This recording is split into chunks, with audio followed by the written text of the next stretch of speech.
Oui, allô? Oui, c'est bon, on peut y aller. Oui, bonjour Monsieur Taoufik Boussari. Vous êtes le président du conseil d'administration du réseau panafricain de la bonne gouvernance. Et vous êtes depuis quelques jours en Côte d'Ivoire dans le cadre d'une mission d'observation des élections présidentielles qui ont eu lieu ce 25 octobre 2015. Alors, en ce lendemain du scrutin présidentiel en Côte d'Ivoire, quelle est la situation dans les rues d'Abidjan et environ? D'abord, je vous remercie. Il faut reconnaître que tout est calme, serein, tout comme d'ailleurs le jour du scrutin. Oui. Chacun va à ses occupations professionnelles quotidiennes. L'ensemble de l'équipe de la structure en charge de l'organisation des élections appellent à la facturation. Oui. On veut de ressortir les premières pendant ce moment. Bien évidemment, nos observateurs internationaux accrédités dans le cadre de cette élection sont également sur le terrain et observons de très près comment se déroule l'après-jour du scrutin. Alors, avant d'en arriver à l'après-jour du scrutin, dites-nous, en tant que président du conseil d'administration du réseau panafricain de la bonne gouvernance, dites-nous les observations que vous avez faites le jour du scrutin, à savoir hier. Je crois qu'il est important de noter que aucune organisation, quelle que soit sa forme, ne saurait être parfaite. Oui. La CEI a déployé bien évidemment que ce soit le matériel léger ou le matériel lourd et a mis en place un certain nombre d'équipements nécessaires à l'organisation du scrutin, a apporté également une certaine innovation qui malheureusement, une certaine technologie, une tablette pour l'authentification des électeurs qui étaient venus voter. Malheureusement, à ce niveau-là, les résultats ont été mitigés. Ailleurs, c'est bon. Et ailleurs, c'est pas bon. Et puis, bon, à un moment donné, je crois que la commission, la CIM même, a passé des communiqués pour demander au président du bureau de vote de sursoir à l'utilisation des tablettes et d'authentification des électeurs. Alors, mais qu'en est-il des bureaux de vote qui ont ouvert très tardivement? Oui, il faut reconnaître un peu comme je l'ai dit tantôt, c'est assez clair. Hein? Vous n'avez pas une organisation parfaite à 100%. Oui. Dans un scrutin. Il y a des bureaux de vote qui ont commencé à l'heure exacte. Oui. Il y en a qui ont commencé avec du retard et que ceci dû d'ailleurs au déploiement du matériel, que ce soit de matériel ou de matériel léger, ou à des petits dysfonctionnements liés à l'organisation pratique sur le terrain. Bien évidemment, c'est des choses mineures qui ne sauraient porter véritablement atteinte à l'organisation. Ce que j'ai pu noter plutôt à ce niveau, qui n'est pas peut-être courant, c'est le délai réglementaire. Le délai réglementaire. Lorsque nous avons par exemple 10 heures de vote, pour couvrir, quel qu'en soit le délai du démarrage, pour couvrir les 10 heures de vote. À ce niveau-là, je crains, par raison des dispositions pratiques prises par la CEI, par l'endroit où nous n'avons d'ailleurs pas de l'électricité, les gens n'aient pu couvrir les 10 heures de vote. Bien évidemment, il est difficile de penser des urgences sur cette question pratique, parce que ce n'est déjà pas facile de mettre en place une structure qui coordonne les élections et maintenant gérer les cas isolés, c'est toute une autre problématique. Alors, M. Boussari, avec ce constat que vous avez fait, vous rejoignez un peu l'avis du président nigérian, Olusegun Obasanjo, qui dirige la mission d'observation de la communauté économique des États d'Afrique de l'Ouest, qui estime qu'un taux de participation en deçà de 50% entamerait la légitimité du vainqueur. Alors, avec le constat que vous avez fait des bureaux de vote qui n'ont pas pu respecter le délai réglementaire, vous pensez que le taux de participation dépasserait les 50%? Je ne saurais en ce moment me prononcer sur le taux de participation eu égard à l'observation que nous avons faite. L'observation d'ailleurs ne nous autorise pas à indiquer un taux de participation parce qu'il est évident qu'aucune structure, de quelle qu'en soit par ailleurs quel moyen, n'a pu couvrir toute l'étendue du territoire national.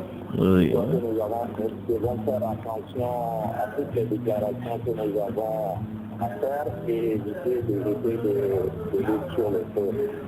Ceci étant, le taux de participation est relativement faible. Oui. À observer de près un peu les électeurs dans les différents bureaux de vote. Je crois que me rappelle, nous étions à un bureau de vote hier. Quand on y était le matin, quand on est arrivé à ce bureau de vote-là, il y avait à peine 5 personnes, mais avant qu'on ne sorte de ce bureau de vote, on a pu dénombrer au moins une centaine de personnes. Et n'oublions pas que hier, c'était dimanche, et que les Africains que nous sommes privilégions un peu la réduction. Ils sont certainement allés prier avant de venir au vote, avant de venir voter. Donc il est évident que c'est au plan de paramètres. Il faut prendre en compte. La question, la problématique de la légitimité du scrutin ne saurait se résoudre au taux de participation. Ça, il faut faire attention. Et puis là, vous évoquez une question, une problématique majeure qui nous intéresse d'ailleurs au niveau du réseau panafricain de la bonne gouvernance. Je crois que c'est important de savoir qu'une élection s'évalue sur la base d'indicateurs. Absolument. Et ici, on ne saurait parler de taux de participation qui a une influence sur la légitimité du scrutin. La légitimité du scrutin repose sur un certain nombre d'indicateurs qui sont incarnés par la gouvernance politique et démocratique, qui sont incarnés par l'état de droit et de la démocratie. Donc, moi, je crois que, bon, je ne sais pas, je respecte le président Olusegun Obasanjo, qui, de tout point de vue, un ancien chef d'État, et s'il y a toute une bataille, toute une bagatelle d'expérience, mais pour autant, nous sommes dans un domaine scientifique et technique. Et je crois que nous devons faire attention à ce niveau-là. En matière électorale, il y a des indicateurs d'évaluation et il faut s'en tenir à ces indicateurs d'évaluation. Et ces indicateurs d'évaluation, il faut interroger, savoir si le taux de participation peut avoir une influence sur la légitimité du scrutin. Ok. Alors, parlons des opérations de dépouillement qui ont déjà commencé. Alors, pensez-vous que le président sortant Alassane Ouattara ait des chances de rempiler? Je pense que l'élection est pliée pour le chef de l'État sortant, Alassane Ouattara, c'est ça que c'est plié. Nous avons suivi un peu le dépouillement à Abidjan et dans d'autres bureaux de l'autre. Il est donc évident qu'au regard des premières tendances que nous avons et que nous avons analysées au niveau du réseau panafricain de la bonne gouvernance, il est donc évident que c'est sûr que l'élection reste déjà pliée pour le chef de l'État sortant. Mais là, maintenant, le plus important au niveau du réseau panafricain de la bonne gouvernance, est-ce que vous avez fini un scrutin, est-ce que vous avez gagné une élection? C'est l'après-élection qui reste le plus important. Et nous sommes dans un contexte particulier, et il est évident qu'au-delà de la victoire des uns sur les autres, ou bien même ce que je pourrais appeler la victoire du peuple ivoirien, il faut interroger l'avenir et voir de situer l'avenir par rapport aux enjeux de stabilité, de paix, de renforcement de la démocratie et de développement. Voilà un peu la problématique et l'amont du scrutin. Je pense que le chef de l'État devra aussi appeler, s'il était déclaré vainqueur, essayer de combattre les brèches et relever les grands défis. Alors, si le chef de l'État était déclaré vainqueur, mais avec les nombreux abandons qu'on a notés dans la course à l'élection présidentielle de plusieurs candidats de l'opposition, pensez-vous au réseau panafricain de la bonne gouvernance que les résultats définitifs qui seront donnés par la commission électorale feront l'unanimité?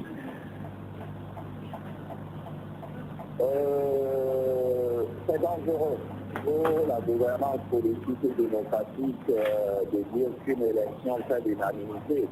Je dirais tout simplement que c'est un complot pour la gouvernance politique et démocratique et pour même l'état de droit de dire que comme ce que fait l'unanimité. Et ce qui serait intéressant, c'est de savoir que le scrutin ne fait pas l'unanimité. Ce qui est ça,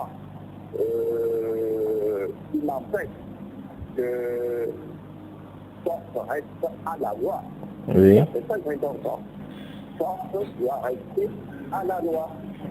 Si quelqu'un n'est pas d'accord avec les résultats issus des urnes, ou si vous voulez les résultats proclamés en face de l'organisation du soutien, il y a des voies légales pour les retours et pour les contentieux. Il faut exclusivement s'en tenir à ça. Et je voudrais, en ce qui me concerne, mettre un point d'honneur sur la question que vous avez évoquée, à savoir le décision de certains candidats. Donc il y a là pour moi une certaine équipe, une problématique politique qui se pose avec l'État. On ne pose pas ta candidature pour au lendemain se désister.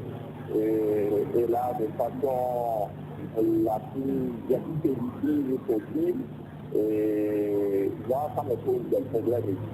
Mais quand ces candidats-là disent que le scrutin, de leur point de vue, n'est pas du tout crédible, ils ont quand même raison d'avoir ce point de vue. Je pense que nous devons éviter de faire des affirmations péremptoires. La crédibilité du scrutin se mesure à l'aune d'un certain nombre d'indicateurs. Je reviens là-dessus. C'est fondamental. On ne monte pas sur les chaînes de télévision, de radio, tout parce qu'on n'a pas rencontré le chef de l'État, il y a problème. Ou bien parce que tel candidat est en train de distribuer de l'argent plus que l'autre, il y a problème. De toute façon, et je le dis et je vous le répète aujourd'hui, vous n'aurez des élections transparentes à 100% nulle part. Dans les démocraties les plus vieilles, que ce soit aux États-Unis, en Europe, partout dans le monde, vous n'avez d'élections transparentes à 100%. Et à partir de ce moment, il est évident que vous conviendrez avec moi que nous ne pouvons fonder les propos des uns sur des affirmations aussi péremptoires les unes que les autres. Voilà. Alors, monsieur Taoufik Boussari du réseau panafricain de la bonne gouvernance, dont vous êtes le président du conseil d'administration, nous sommes au terme de cet entretien téléphonique. Avez-vous un appel ou un mot pour conclure cet entretien? Ce que je peux dire, c'est inviter tout le monde local à la sérénité et que ça reste à la loi. Merci à vous, M. Taoufik Boussari. Je rappelle que vous êtes le président du conseil d'administration du réseau panafricain de la bonne gouvernance. Merci à vous et portez-vous bien.